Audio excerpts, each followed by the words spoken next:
as a form of retribution for the Deflategate penalties. Here's what he said about it to Chris Berman last night.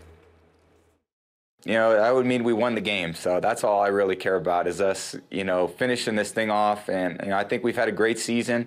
You know, the team's really played well, like I said, under a lot of different circumstances. And, you know, hopefully we're in that position. It's going to take a big effort.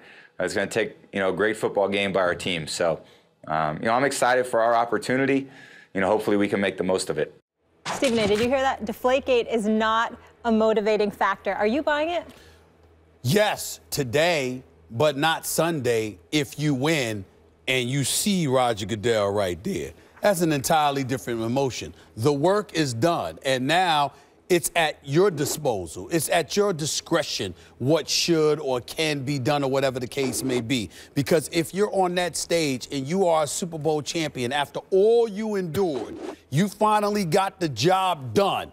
And then the man that you believe has sullied your name and your reputation, has impugned your character and your integrity, is standing before you having to present the trophy. That's a different emotion altogether. It's like you might not do anything, but you're going to at least go,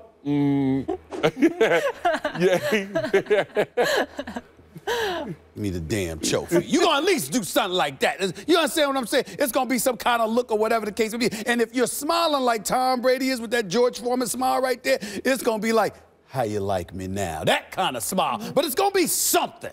That's the point. It's not like, is it a factor? Okay, so this would make this Super Bowl win, if he gets it, sweeter than it would have otherwise been. Even sweeter. As sweet as a Super Bowl win must be, even your fifth one. It's got to be really sweet. This would be even better. But, and if it was someone else, maybe I would say, hey, a lot of people think they're as prepared as they can be. But a little extra motivation that can tap adrenaline that you don't always have access to, not even in extreme circumstances, it can tap a little bit more, maybe it makes you a little better. But in Tom Brady's case, I've always had the sense that he is as prepared as is humanly possible for every moment in a game like this. I don't think because we're talking about Tom Brady, this can possibly elevate his play above where it would be because he's always ready to play at the highest possible level. But as Stephen A. said, afterwards, if he wins, then all bets are off. Then that moment becomes extra special to him. I just don't think that carrot is enough to make him even better because I don't think he can be even better. I think he's tapped out his potential. Well, I think in the beginning of this season and now toward the end of the season, it is motivational factors. Motivational factor to get back out on the football field was to prove Roger Goodell wrong. Not only to prove Roger Goodell wrong, but he's seen the way the team played without him. So it was also to go against what Max talked about early on, to prove that he can play at 39 years of age and play at that elite level. As the season continued on, I don't think it was a motivating factor because how well they were playing and what they were able to do, minus Gronkowski, minus Edelman, and minus everyone that was banged up and hurt. Now everyone is healthy. But I think leading up into this week, it's a topic of conversation in his house. His wife is bringing it up. His dad, not only is he bringing it up in the media, but he's talking about it to his son all last week, I guarantee. And so when you continue to talk about it, now it begins to stick into your mind. Every time you step out on that football field is to get that trophy and to look at Roger Goodell, like Stephen A. talked about, and to basically tell him, this is your fault. You're the reason we won the Super Bowl. Now give me this damn trophy and go home. So now going into this game, it's more of a factor than we look at. Because think of it as a player in this game, in the NBA, in baseball. This is a way to prove everybody wrong, including the commissioner, that he was wrong for accusing you of doing something you say that you were not responsible for.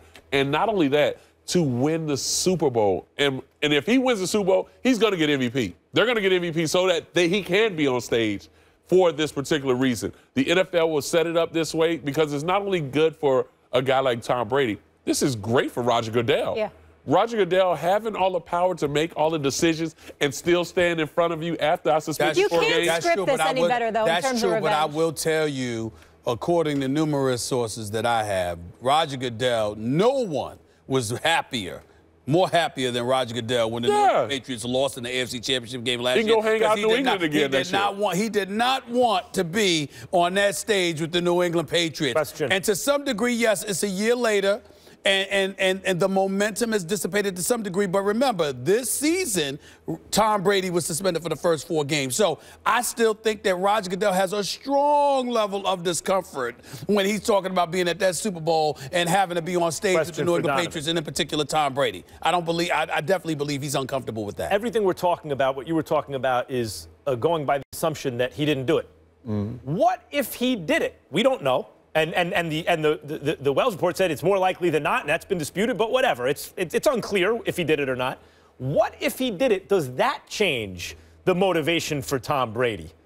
Well, the whole thing about it, if he did it or if he didn't, he still paid the consequences for it. So, I mean, so if we mad about that? Yeah, I mean, but he can't be as righteously indignant as if he really didn't do it. It really don't matter. I mean, it's like a kid. If you steal candy in a candy store and you're with the guy who stole it, both of you in trouble. So you both serve the consequences for it. So it's just like you took it anyway. So for Tom Brady, if he pulled the air out or he told the equipment staff to take more air out, you're guilty for it, because he should have just came out in the press conference and said, I agree. Look, I had them take the air out of the balls the way I like it. Did I know where it was? No, I didn't. I'm not responsible for that. That's them. He could have handled it much better, and he deserves blame and culpability for that regard, how he handled the whole matter. But to answer your question directly, Max, what may also play a role in his elevated level of ire is if he believes he was targeted and other people got off, like a Bill Belichick. Because if it's true that absolutely positively nothing happens without Bill Belichick's knowledge,